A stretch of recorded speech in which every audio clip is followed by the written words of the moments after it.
নমস্কাৰ সকলোকে স্বাগতম জনালো মন্টু ডিফেন্স আসামলৈ Assam police new vacancy new recruitment 2025 Assam পুলিচৰ ফালৰ পৰা পুনৰ নতুনকৈ পদ মুকলি কৰা হৈছে অসম পুলিচৰ এবিএন ইবি কনষ্টেবলৰ 1715টা পদ এই পদবিলাকৰ অনলাইন আবেদন ষ্টাৰ্ট হ'ব 16 ডিসেম্বৰ পৰা 16 জানুৱাৰী 2026 লৈকে এই পদৰ কাৰণে আবেদন কৰিব পাৰিব আবেদন কৰিবলৈ হলে আমাৰ অসমৰ প্ৰত্যেকখন ডিস্ট্ৰিক্টৰ ল'ৰা আৰু ছোৱালীয়ে এই পদবিলাকত আবেদন কৰিব পাৰিব এতিয়া আবেদন কৰিবলৈ হলে ডকুমেন্টস কি লাগিব আবেদন কৰা আগতে ফাৰ্স্ট টাইম কৰিব লাগিব আপোনালোকে ৰেজিষ্ট্ৰেচন আৰু ৰেজিষ্ট্ৰেচন কৰিবলৈ হলে আপোনালোকক লাগিব কি আৰু ইয়াতে কিছুমান ইম্পৰ্টেন্ট ইনস্ট্ৰাকশন দিয়া হৈছে যে কিবা যদি ভুল কৰে আপোনালোকৰ এপ্লিকেশন ফৰ্মখন ৰিজেক্টেড কৰা হ'ব হেবাবে ভিডিওটো আপোনালোকৰ বাবে বনাইছো যে এপ্লাই কৰা আগতে আপোনালোকে ৰেজিষ্ট্ৰেচন কৰিব লাগিব ৰেজিষ্ট্ৰেচনৰ কি আপোনালোকে ফিল আপ কৰিব লাগিব তাৰো ডিটেইলছ মই আপোনালোকক জনাম আৰু অসম পুলিচৰ এই পদবিলাকৰ সিলেকশন প্ৰসেছৰ ডিটেইলছও আপোনালোকক মই জনাবলৈ বিচাৰিছো এই পদবিলাকত আপোনালোকৰ হাইট কিমান লাগিব চেষ্ট কিমান লাগিব কিমান ৰানিং কৰিব লাগিব প্ৰথমতে আপোনালোকৰ ফিজিক্যাল টেষ্ট হ'ব না ৰিটেন টেষ্ট অনুষ্ঠিত হ'ব সকলো তথ্য মই আপোনালোকক জনাম সো ভিডিওটো হেকলৈকে চাই থাকিব আৰু বহু কেণ্ডিডেটে মোক খুদি আছে যে এবা ভ্যাকেন্সি ইমান কম আহিলে কিয় 1715টাহে ভ্যাকেন্সি আহিছে মামাই কৈছিলে যে 5000 ভ্যাকেন্সি আহিব বুলি হয়তো ইয়াতে কম ভ্যাকেন্সি থকা কাৰণে হয়তো কম ভ্যাকেন্সি আহিলে হয়তো বেলেগ ডিপাৰ্টমেন্টতো হয়তো ভ্যাকেন্সি আহিব পাৰে হয়তো ফৰেষ্ট ডিপাৰ্টমেন্টত ভ্যাকেন্সি অহা কথা আছিল হয়তো ফৰেষ্ট ডিপাৰ্টমেন্টতো হয়তো ভ্যাকেন্সি আহিব পাৰে এই বিষয়ে আপোনালোকে গম পালে হয়তো 5000 ভ্যাকেন্সি বুলি কৈছে কিন্তু এতিয়া বৰ্তমান 1715টাহে ভ্যাকেন্সি আহিছে আৰু হয়তো ভ্যাকেন্সি অহা খুবে চান্স আছে 100ত 99% চান্স আছে অসম পুলিচৰ আৰু ভ্যাকেন্সি অহা এই বিষয়ে আপোনালোকে গম পালে এতিয়া অসম পুলিচৰ এই পদবিলাকত আবেদন কৰিবলৈ হলে ডকুমেন্টস বা ৰেজিষ্ট্ৰেচন কৰিবলৈ কি লাগিব হাইট কিমান লাগিব চেষ্ট কিমান লাগিব কিমান ৰানিং কৰিব লাগিব তাৰে তথ্য মই আপোনালোকক জনাবলৈ বিচাৰিছো আৰু ইয়াতে 2 নম্বৰ পইণ্টত উল্লেখ কৰিছে আপোনালোকে এবাৰ চাব নোটিছখন ধুনিয়াকৈ এবাৰ চাব 2 নম্বৰ পইণ্টত উল্লেখ কৰিছে যে দি presence number of vacancy is tentative মানে এখিনি tentative vacancy হয়তো পিছলে হয়তো vacancy খিনি বাঢ়ি যাব পাৰে এই বিষয়ে আপোনালোকে গম পালে এটা মেইন কথাটো হ'ল যে এই পদবিলাকত ভালকে এতিয়াৰ পৰা তৈয়াৰী কৰিব লাগিব ভালকে ৰিটেন এক্সামৰ বাবে এতিয়াৰ পৰা আপোনালোকে প্ৰস্তুতি চলাব লাগিব আমি ৰিটেন এক্সামৰ বাবে আমাৰ চেনেলৰ তৰফৰ পৰা এখন ইবুক বনাইছো যিখন ইবুকত 2014 পৰা 2025 লৈকে হোৱা এক্সামৰ কোৱেশ্চন পেপাৰসমূহ পাব অসমীয়া আৰু ইংৰাজী মাধ্যমত আৰু লগতে কমপ্লিট সিলেবাস 6000 কোৱেশ্চন এনসাৰ হইতে এই ইবুকখনত দেখিবলৈ পাব ইয়াতে ম্যাথছ পাব ৰিজনিং পাব জেনাৰেল নলেজৰ কোৱেশ্চন এনসাৰ পাব কাইনেন্ট এফেয়াৰ্ছৰ কোৱেশ্চন পাব ইংলিছৰ কোৱেশ্চন পাব মানে কমপ্লিট সিলেবাসৰ ওপৰত এখন ইবুক বনোৱা হৈছে টোটাল ইয়াতে 6000 কোৱেশ্চন এনসাৰ আসামিজ এণ্ড ইংৰাজী মাধ্যমত আপোনালোকে দেখিবলৈ পাব যদিহে আপোনালোকে এখন ইবুক লব বিচাৰে তেতিয়ালে ইয়াৰ দাম হৈছে 199 পেমেন্ট কৰি এই নম্বৰটো স্ক্ৰিনশ্বট দি দিয়ক লগালক এই ইবুকখন হোৱাটছআপ যোগেদি আপোনালোকক পিডিএফ আকাৰে দি দিয়া হ'ব এতিয়া মই আপোনালোকক জনাবলৈ বিচাৰিছো অসম পুলিচৰ এই পদবিলাকত আবেদন কৰিবলৈ হলে কি লাগিব এটা উল্লেখ কৰিছে how to apply instruction for registration and application submission ইয়াতে আপোনালোকক উল্লেখ কৰিছে এক নম্বৰতে application must register in the application portal on once for all advertisement মানে যদি অসম পুলিচত আৰু এডভাৰটাইজমেন্ট আহে তেতিয়াহলে এটা এপ্লিকেশন কৰিলে আপোনালোকৰ হৈ যাব এই বিষয়ে আপোনালোকে গম পালে এটা ৰেজিষ্ট্ৰেচন কৰিলে আপোনালোকে সকলো বিলাকৰ পদৰ কাৰণে আপোনালোকে আবেদন কৰিব পাৰিব অল এডভাৰটাইজমেন্ট এতিয়া যদি আপোনালোকৰ ৰেজিষ্ট্ৰেচন কৰে হে ৰেজিষ্ট্ৰেচন কৰা এপ্লিকেশন আইডি সকলো বিলাকৰ বাবে আপোনালোকে আবেদন কৰিব পাৰিব আৰু ইয়াতে উল্লেখ কৰিছে candidate will be cancel if an application generate multiple application ID using different mobile number যদি আপোনালোকে দুটা তিনটা আপোনালোকে ৰেজিষ্ট্ৰেচন আইডি বনায় ডিফাৰেন্স মোবাইল নাম্বাৰ বেলেগ মোবাইল নম্বৰ দি যদি আপোনালোকে বনায় তেতিয়ালে আপোনালোকৰ হে এপ্লিকেশন আইডিটো আপোনালোকক ক্যান্সেল কৰি দিয়া হ'ব স্পষ্টভাৱে ইয়াতে উল্লেখ আছে যাতে এবিলাক কেতিয়াও আপোনালোকে ভুল নকৰিব আৰু ইয়াতে উল্লেখ কৰিছে যে application must register with their name exactly as per the HSLC মানে আপোনালোকৰ মেট্ৰিকত যেটো আপোনালোকৰ মা নাম দেউতা নাম বা আপোনাৰ নাম যেটো আপোনালোকৰ আছে হে মতে আপোনালোকৰ ৰেজিষ্টাৰ কৰিবলৈ ইয়াতে উল্লেখ কৰিছে আৰু ইয়াতে উল্লেখ কৰিছে যে application must register using a valid mobile number আপোনালোকৰ এটা মোবাইল নম্বৰ লাগিব আৰু মোবাইল নম্বৰটো বাহিৰে আপোনালোকক লাগিব এমপ্লয়মেন্ট এক্সেস নাম্বাৰটো আপোনালোকৰ লাগিব হাইয়েষ্ট কোৱালিফিকেশনৰ ডিটেইলছ লাগিব তাপা নেক্সট পাৰ্মানেন্ট ডিস্ট্ৰিক্টটো আপোনালোকে ইয়াতে ফিল আপ কৰিব লাগিব জেন্ডাৰটো ফিল আপ কৰিব লাগিব কাষ্টটো ফিল আপ কৰিব লাগিব ডেট অফ বাৰ্থটো আপোনালোকে ইয়াতে বহাই দিব লাগিব আৰু লগতে আধাৰ নাম্বাৰটো আপোনালোকে ইয়াতে বহাব লাগিব এইখিনি আপোনালোকৰ ফাৰ্স্ট টাইম এপ্লাই কৰা আগতে আপোনালোকে ৰেজিষ্ট্ৰেচন কৰিব লাগিব এইখিনি ৰেজিষ্ট্ৰেচন প্ৰসেছৰ বিষয়ে আপোনালোকে গম পালে তাৰ পিছত আপোনালোকে অনলাইন আবেদন কৰিব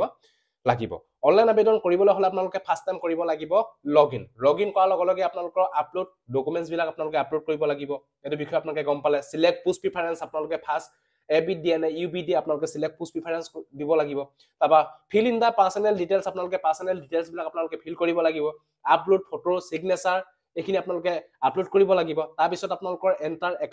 একাডেমি ডিটেইলছ বিলাক আপোনালোকে ভৰ্তি কৰিব লাগিব কিমান পাৰ্চেন্টেজ আছে কিমান মাৰ্কছ আছে এইখিনি আপোনালোকে ভৰ্তি কৰিব লাগিব তাৰ পৰা একেবাৰে শেষত generate OTP and download there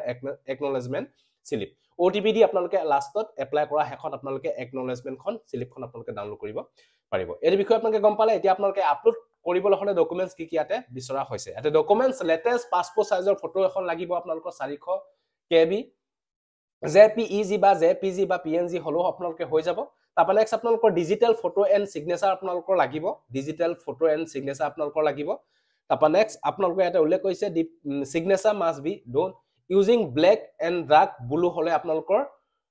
হ'ব লাগিব মানে আপোনালোকৰ হোৱাইট পেপাৰত আপোনালোকে ব্ল্যাক এণ্ড ডাৰ্ক ব্লু আপোনালোকে কলমে আপোনালোকে লিখি আপোনালোকে সহিটো মাৰিব লাগিব তাৰপা next certificate for proof of age মানে আপোনালোকৰ এজৰ কাৰণে আপোনালোকৰ মেট্ৰিকৰ এডমিট কাৰ্ড যদি মেট্ৰিকৰ এডমিট কাৰ্ডত যদি আপোনালোকৰ ডেট অফ বাৰ্থ মেনশন নাই তেতিয়াহলে আপোনালোকৰ মেট্ৰিকৰ সাৰ্টিফিকেট খনত আপোনালোকে আপলোড কৰিলো হ'ব তাৰপা নেক্সট পাস সাৰ্টিফিকেট লাগিব মাৰ্কশিট লাগিব তাৰপা নেক্সট আপোনালোকৰ এমপ্লয়মেন্ট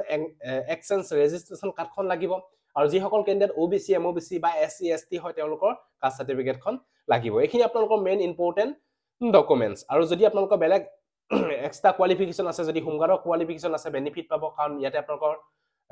ৰিজাৰ্ভেশন আছে যদি NCC সাৰ্টিফিকেট আছে বা যদি স্পোৰ্টছ সাৰ্টিফিকেট আছে তেতিয়াহলে আপোনালোকৰ ৰিজাৰ্ভেশন ভ্যাকেন্সি আপোনালোকে দেখিবলৈ পাব এইখিনি আপোনালোকৰ ডকুমেন্টছৰ বিষয়ে আপোনালোকে গম পালে তাৰপা নেক্সট হৈছে আপোনালোকৰ ফিজিক্যাল ষ্টেণ্ডাৰ্ড টেষ্ট এই পদবিলাকৰ ফাৰ্স্ট টাইম হ'ব আপোনালোকৰ physical efficiency test and physical standard test and medical examination test এই পদবিলাকত কোনো ধৰণৰ ফাৰ্স্ট টাইম নহয় আপোনালোকৰ written exam physical efficiency test তাৰপা মেডিকেল এক্সামিনেশ্যন তাৰপা ফিজিক্যাল ষ্টেণ্ডাৰ্ড টেষ্ট অনুষ্ঠিত হ'ব ইয়াতে ফিজিক্যাল ষ্টেণ্ডাৰ্ড টেষ্টত জেনেৰেল OBC MOBC SC সকলৰ হাইট মেলৰ 162.5 সেন্টিমিটাৰ হাইটটো হ'ব লাগিব ফিমেলৰ 154 সেন্টিমিটাৰ হাইটটো হ'লে হৈ যাব আৰু STP STH ৰ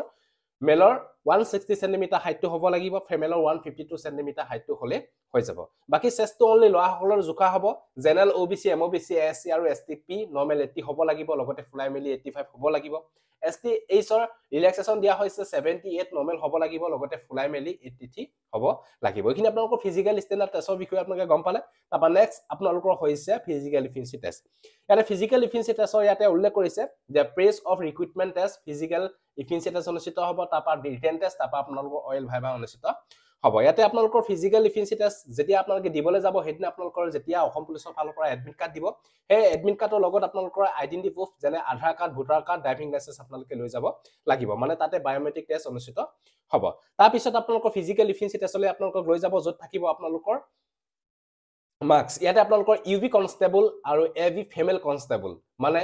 UB কনষ্টেবলত লৰা আৰু ছোৱালীৰ কাৰণে 40 মাৰ্কস থাকিব আৰু ছোৱালী সকলৰ AB এণ্ড UB দুইটাতে আপোনালোকৰ 40 মাৰ্কস দেখিবলৈ পাব কিন্তু লৰা সকলৰ AB কনষ্টেবলত 60 মাৰ্ক দেখিবলৈ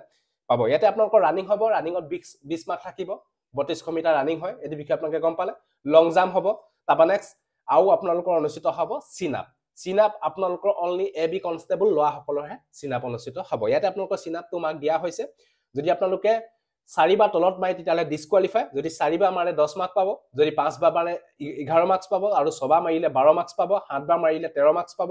8 বাৰ মাৰিলে 14 মাৰ্ক পাব 9 বাৰ মাৰিলে 15 মাৰ্ক পাব 10 বাৰ মাৰিলে 16 মাৰ্ক পাব আৰু 11 বাৰ মাৰিলে 17 মাৰ্ক পাব 12 বাৰ মাৰিলে 18 মাৰ্ক পাব 13 বাৰ মাৰিলে 19 মাৰ্ক পাব আৰু 14 বাৰ মাৰিলে আপোনালোকে 20 মাৰ্কস দেখিবলৈ পাব এটো আপোনালোকৰ সিনাপৰ বিষয় আপোনালোকে গম পালে তাৰপা ছোৱালী সকলৰ ৰানিং হ'ব আপোনালোকৰ 1600 মিটাৰ আৰু লৰা সকলৰ ৰানিং হ'ব 3200 মিটাৰ ভালকে আপোনালোকে এতিয়া পৰা ফিজিক্যাল টেষ্টৰ কাৰণে তৈয়াৰী কৰক তাৰপা নেক্সট আপোনালোকৰ মেডিকেল এক্সামিনেশ্যন টেষ্ট অনুষ্ঠিত হ'ব মেডিকেল এক্সামিনেশ্যনৰ ওপৰত নেক্সট আপোনালোকক এটা ভিডিও দিবলৈ চেষ্টা কৰিম এতিয়া মেইন কথাটো হ'ল বহু কেণ্ডিডেটে মোক কৈ আছে যে ভ্যাকেন্সি ইমান কিয় কম আহিলে যিহেতু ভ্যাকেন্সি ইমানখিনি হয়তো খালি থকা কাৰণে ইমানখিনি ভ্যাকেন্সি আহিলে এই বিষয়ে আপোনালোকে গম পালে এটো ডিপাৰ্টমেন্টত হয়তো ইমানখিনি ভ্যাকেন্সি হয়তো খালি থকা নাই বাবে এইখিনি ভ্যাকেন্সি হয়তো খালি কৰিলে আৰু ইয়াতে উল্লেখ কৰিছে যে the present number of the vacancy in tentative হয়তো পিছলৈ যদি ভ্যাকেন্সি খালি হৈ যায় তেতিয়া আপোনালোকৰ ইয়াতে আৰু ভ্যাকেন্সি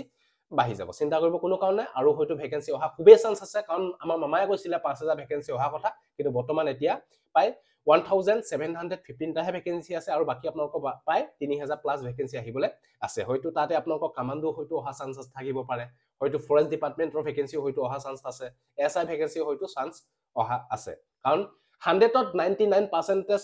আছে যে ভ্যাকেন্সি আহিবই কাৰণ ইমানখিনি কোৱা পিছত হয়তো ইমান কম ভ্যাকেন্সি কেতিয়াও নাহে হয়তো বেলেগ ডিপাৰ্টমেন্টতো হয়তো ভ্যাকেন্সি খুব অহা খুবে চান্স আছে সো এইটো আছিলে যদি ভিডিওটো ভাল পালে সকলো ক্যান্ডিডেটক যাতে আপোনালোকে ভিডিওটো শেয়াৰ কৰি যাতে সকলোৱে গম পাওক যে অসম পুলিচৰ ফালৰ পৰা টোটেল ABNEB কনষ্টেবলৰ বাবে 1715টা পদ মুকলি কৰা হৈছে অনলাইন আবেদন ষ্টাৰ্ট হ'ব 16 ডিসেম্বৰ 2025 পৰা 16 জানুৱাৰী 2026 লৈকে সো আজিলৈ বাই জয় হিন্দ বন্দে মাতৰম জয় অসম ধন্যবাদ